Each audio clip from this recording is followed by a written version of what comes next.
I deserve it all. I just been working, grinding with purpose, I get a little nervous, know I can do it, I just push through it, This message for you and all. If you believe it, you can receive it, Make the best of each day. Your blessing is on its way.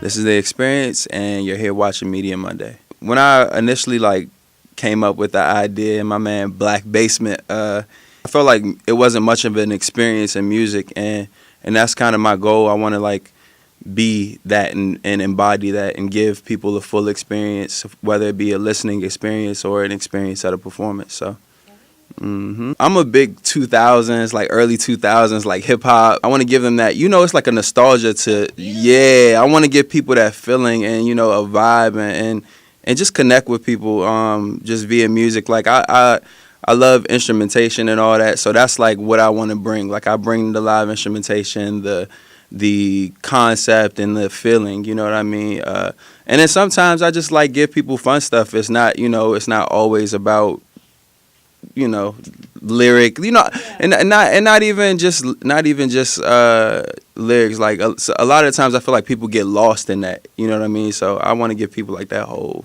experience. I grew up in music, my father has played in countless go-go bands. He, shout out Air Raid, he still play with them. So yeah, I grew up in go-go's, I grew up in music, so it's everything to me. I've been playing drums since I was 2, so yeah, music is everything.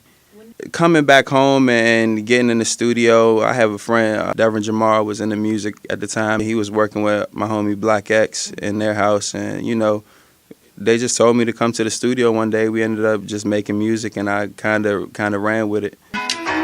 You need a nigga that's gonna always do you right, yeah. You need a nigga that's gonna hit it from the side, yeah. You need a nigga that's gonna pull you to the side, yeah. You need a nigga that's gonna tell you get your life, yeah. And I know I can be that guy for you, baby. Yeah, yeah. Yeah, fuck them other bitches, cause I'm down for my missus. You the only one, girl, I promise ain't no mistress. Title or no title, girl, I swear it ain't no difference. Relationships get hard, but it's all about persistence. And my middle name persistence, and I love the vibes you giving. Play It was the first song I ever released. That was some early stuff. It's crazy, man. Play It at 13K, it means so much to me.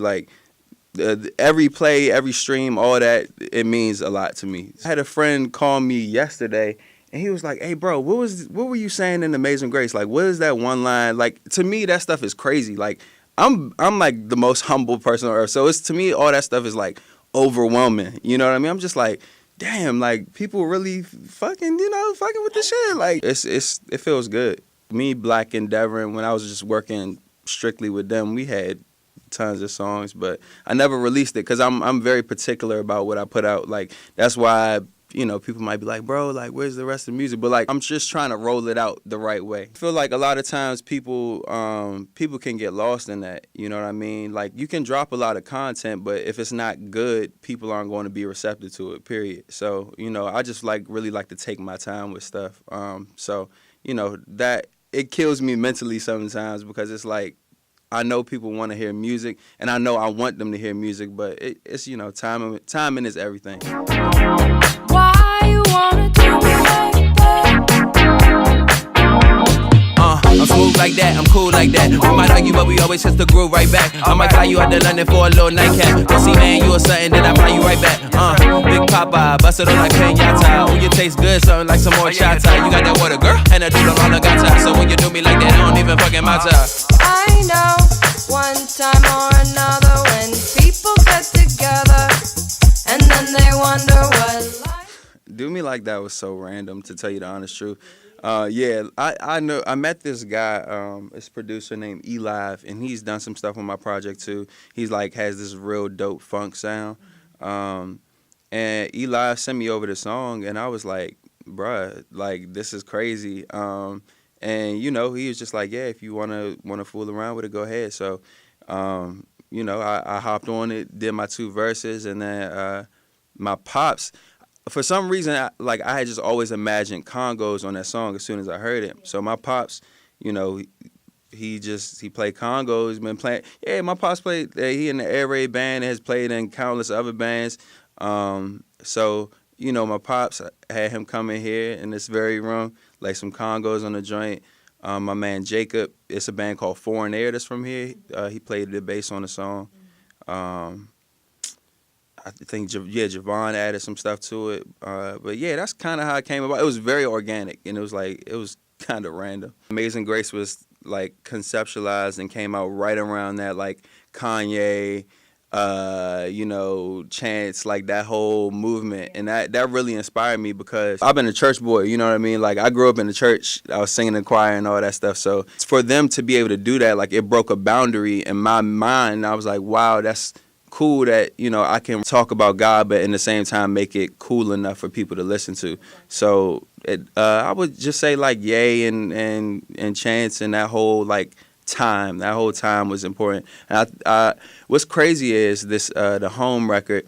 I think that was 2 years ago when I first recorded it. So it was crazy because Javon and I, my engineer, we was just like, I was like, I want a choir on this. And then, Chance and them did that, and I was like, that's a sign. So we rocking with it. Yep.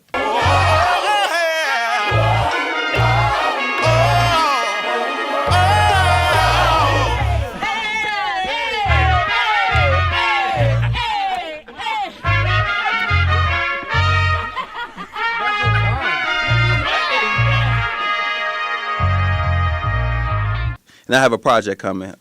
It's called All For You, and it's a conceptual project inspired heavily by like the 70s. And it's the first time I'm ever telling anybody what the project is about. So y'all getting the exclusives. So it's a conceptual piece. Have you ever seen the TV show Love Connection? Yeah. So it's like that.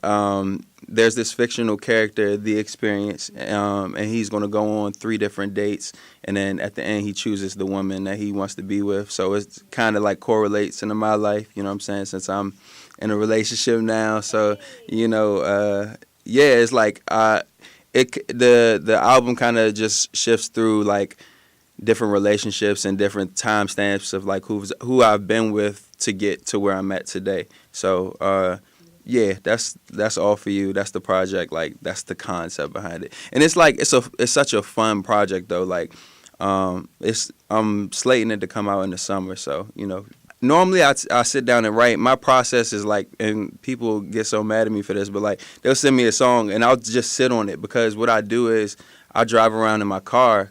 And I'll just like melodies will come to me and stuff like that because I feel like sometimes when you sit down you try to over focus, it's not good. So really that's why I try to like always invite like my fun friends to the studio, you know what I mean, because if I have people in here that I'm just like catching a vibe off of it, I'll just be like, all right, Leah, I'm just gonna go in there and freestyle it. That's kind of the process.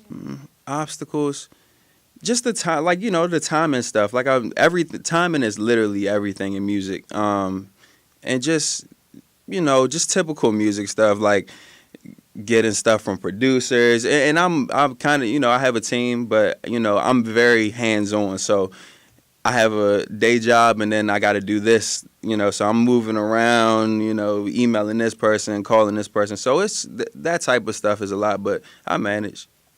Just do it. Like I literally just told somebody this today. Like I was just like, just make music. I feel like a lot of times people get caught up in like the intricacies of everything that comes with music, but all that stuff is going to come. You know what I mean? Like, oh, like my manager, like what should I do? Like manage yourself. And I mean, you have to. If nobody else is going to look out for you, like you're going to look out for yourself. So take care of what you have to take care of. And when time comes that you're too busy or you don't have the mental capacity to do that, then get a manager. You know what I mean? So I would just say just make music and like really take your time with it and invest into your music. Like, bedroom setups and all that stuff are great. You can still get good recordings and stuff like that. But, studios and or if you have studio equipment at your house, make that happen. I would love to do a song with. I guess it counts. Like I had April George has done she's done some strings on the song that I have dropping, but the initial song with the choir that had the strings on it had a sample in it, so I had to get it reproduced, so we ended up having to take the strings out. So I want to do a song with April, Suge Savage. So dope. Like, I would love to do a song with you. And Alex Bond. Alex is super cool, man. Shout out my man Lil Bitcoin, man. That's what I call it. I love y'all. I love the people that listen to my music. Like, I really be appreciating that shit. Like, I love y'all. Just continue to listen. Continue to listen. I'm going to continue to give y'all stuff to listen to. I apologize about the wait, but it's going to be worth it.